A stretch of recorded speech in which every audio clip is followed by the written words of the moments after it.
Je déclare mon meublé, spécialiste de la fiscalité et de l'accompagnement des loueurs en meublé, a le plaisir de vous présenter Je découvre le monde du meublé, le podcast à destination de tous les loueurs en meublé.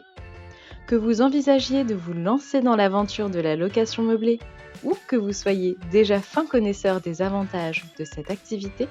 retrouvez-nous chaque semaine pour parler conseils, bons plans et suivre ensemble l'actualité de la location meublée. Bonjour à toutes et à tous et bienvenue dans le deuxième épisode de notre série consacrée à l'activité de location de courte durée en 2026. Après nous être intéressés à la réglementation de cette activité dans le premier épisode, et avant d'aborder des questions telles que celles des taxes applicables, du fonctionnement des plateformes ou encore de la gestion des dommages et de la relation avec les occupants, nous allons aujourd'hui aborder la question des règles fiscales applicables aux revenus de location de courte durée perçus en 2026.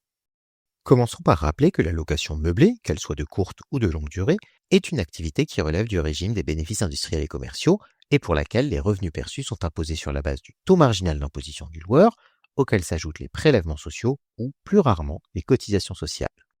Optimiser sa fiscalité en limitant le poids de l'imposition passe donc nécessairement par le fait de réduire le plus possible le montant imposable, et c'est justement ce domaine que les deux régimes fiscaux, le régime microbique et le régime réel d'imposition, diffèrent pour la location de courte durée.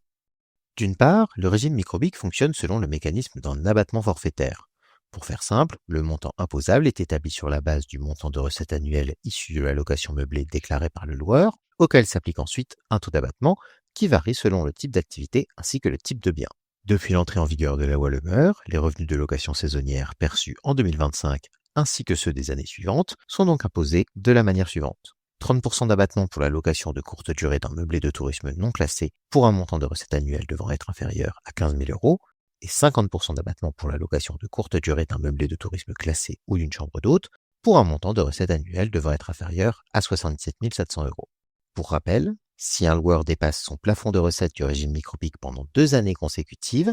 il doit déclarer ses revenus dans le cadre du régime réel. D'autre part, le régime réel apparaît comme plus complexe, mais est aussi bien plus souvent le plus avantageux, puisqu'il permet au loueur de déduire de son résultat imposable toutes les charges liées à l'activité, ainsi que le montant de l'amortissement de la valeur du bien, des travaux et du mobilier.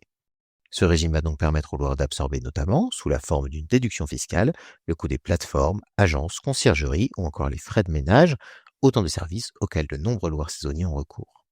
Les avantages et inconvénients de ces deux régimes doivent donc être pesés avec minutie par les loueurs en 2026,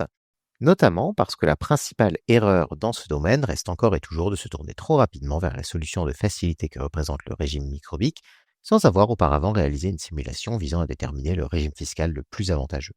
Outre l'attrait de la simplicité déclarative, pratique mais néanmoins coûteuse, du régime microbique, de nombreux loueurs, notamment ceux qui pratiquent la location occasionnelle de leur résidence secondaire, craignent que le régime réel ne corresponde pas à leur situation et ne soit alors pas favorable, crainte qui vient du fait que, dans le cas où un logement est occupé à titre personnel par son bailleur, le montant de certaines charges déductibles est diminué au prorata du temps d'occupation du loueur sur l'année, de même que l'amortissement. Pour y voir plus clair, prenons l'exemple d'une résidence secondaire louée en courte durée pendant l'année, mais dont le propriétaire se réserve 12 semaines, soit 3 mois, d'occupation personnelle. Dans ce cas, l'amortissement ainsi que certaines charges déductibles, comme celles liées à l'approvisionnement en eau, en électricité, les factures de téléphone ou encore Internet, se verront diminuer d'un quart de leur montant au titre des 3 mois d'occupation personnelle. Malgré tout, certaines charges resteront quant à elles déductibles en totalité, comme les frais de comptabilité, de gestion ou les services souscrits dans le cadre de l'activité. Une fois ce point éclairci, il est donc important de rappeler qu'en réalité, la non-déduction des charges et de l'amortissement au prorata ne veut pas dire la fin de l'intérêt du régime réel, tout simplement parce qu'il s'opère souvent un effet de balancier entre période de réservation et le montant des charges et d'amortissement déductibles, ce qui aboutit souvent à un résultat fiscal avantageux pour le loueur. En effet, plus un bien est occupé par son propriétaire pendant l'année, et moins les charges et l'amortissement déductibles sont élevés, puisque le bien est occupé la majorité du temps par son propriétaire, les recettes de location sont également moins importantes et ont donc toutes les chances d'être compensées par les charges et les amortissements déductibles, même s'il ne s'agit que d'une fraction de ces derniers. A l'inverse, plus un bien est mis en location pendant l'année, plus les recettes sont importantes, mais également plus les charges et l'amortissement déductible sont importants et permettent donc également de réduire considérablement le résultat fiscal.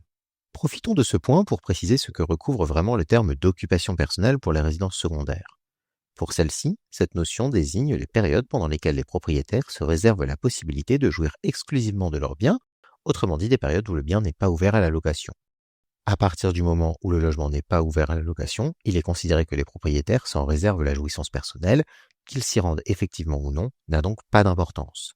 Ces périodes, qui entraînent une réduction des charges et de l'amortissement, ne sont toutefois pas à confondre avec les périodes pendant lesquelles le bien est disponible à la location, mais n'est pas loué. Prenons un exemple. En 2026, un propriétaire souhaite se rendre dans sa résidence secondaire une semaine en février, deux en juin et une en octobre, et la laisse disponible à la location tout le reste de l'année. Puisque le bien est fermé à la location pendant ces 4 semaines, ces dernières seront déduites au prorata sur les charges et l'amortissement déductible, qu'il se rende finalement dans son logement ou pas pendant ces 4 semaines. Pour les 48 semaines restantes, puisque le bien était ouvert à la location, qu'il soit effectivement réservé ou non, la déduction des charges de l'amortissement est effective. Au-delà du choix du régime fiscal, les loueurs de résidence principale comme secondaire qui louent en courte durée doivent porter une attention toute particulière à l'éventualité d'être soumis au paiement des cotisations sociales. En effet, même au statut de loueur en meublé non professionnel, ou LMNP, il est toujours possible de devoir payer les cotisations sociales à la place des prélèvements sociaux si les recettes annuelles générées par l'activité de location de courte durée dépassent les 23 000 euros. Dans cette situation, le loueur doit donc s'affilier à un régime de sécurité sociale, soit celui des indépendants, soit sur option au régime général, et payer les cotisations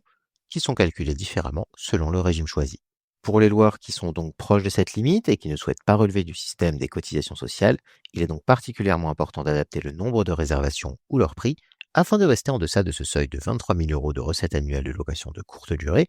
qui ne doit d'ailleurs pas être confondu avec celui identique permettant de déterminer l'appartenance au statut de LMNP ou LMP.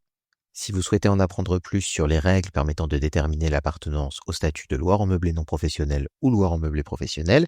et les conséquences pour les loueurs de relever de l'un ou l'autre de ces statuts, nous vous invitons à aller écouter notre épisode de podcast dédié à la comparaison des statuts LMNP et LMP. Pour l'heure, nous en avons terminé avec notre tour d'horizon de la fiscalité des meublés de tourisme en 2026, et pour le prochain épisode de cette série, nous resterons sur le thème de l'imposition, en abordant la question des taxes liées à une activité de location de courte durée. Si vous avez aimé notre podcast, faites-le nous savoir et n'hésitez pas à vous rendre sur notre site internet, à nous suivre sur les réseaux sociaux ou encore à nous contacter directement par téléphone ou par mail à l'adresse contact@jedéclaremonmeublé.com.